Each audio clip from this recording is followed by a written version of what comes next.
On the night of October 31st, 1517, an Augustinian monk tacked a piece of paper to the door of a church in Wittenberg, Germany. On it were 95 questions about the nature of salvation, refuting the sale of indulgences. The door functioned as a kind of bulletin board for scholastic discussion, and he hoped to generate some dialogue among his colleagues. This hardly seemed like the start of a revolution, but Martin Luther was in the right place at the right time. His action set in motion a chain of events few could have imagined. It would change Christianity forever. There had been countless calls for reform, but Luther had one weapon at his disposal that previous reformers did not have: the printing press.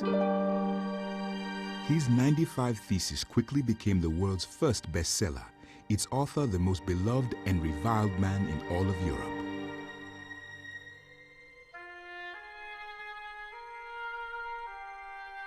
The Catholic Church was largely unprepared for the Reformation.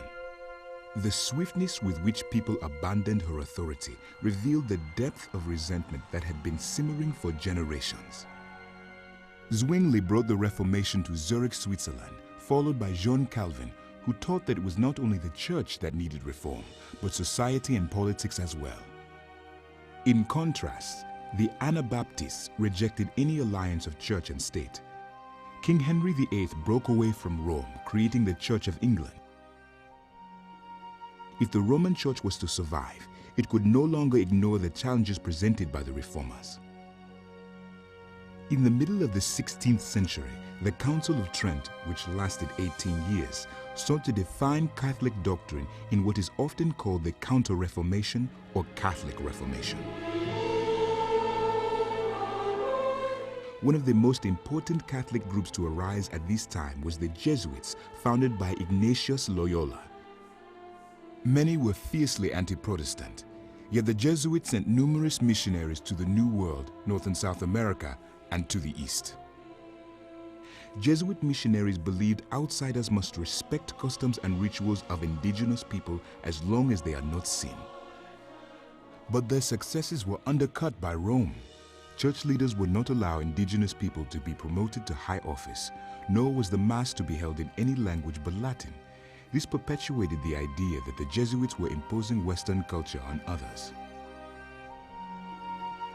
When the Catholic and Orthodox churches split in the 11th century, they were already divided geographically. Not so with the Protestant Reformation. As a result, 100 years of religious wars followed the Reformation.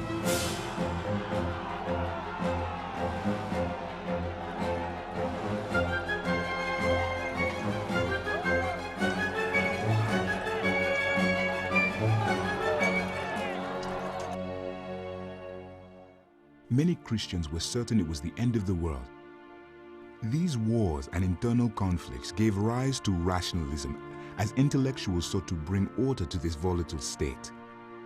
In Great Britain, rationalism led to deism, the belief that God is not involved in the affairs of men. In France, it led to the bloody French Revolution, which greatly reduced Rome's power and influence. Others placed more emphasis upon a personal experience of God. John and Charles Wesley founded the Methodist movement, which sprang out of the Church of England.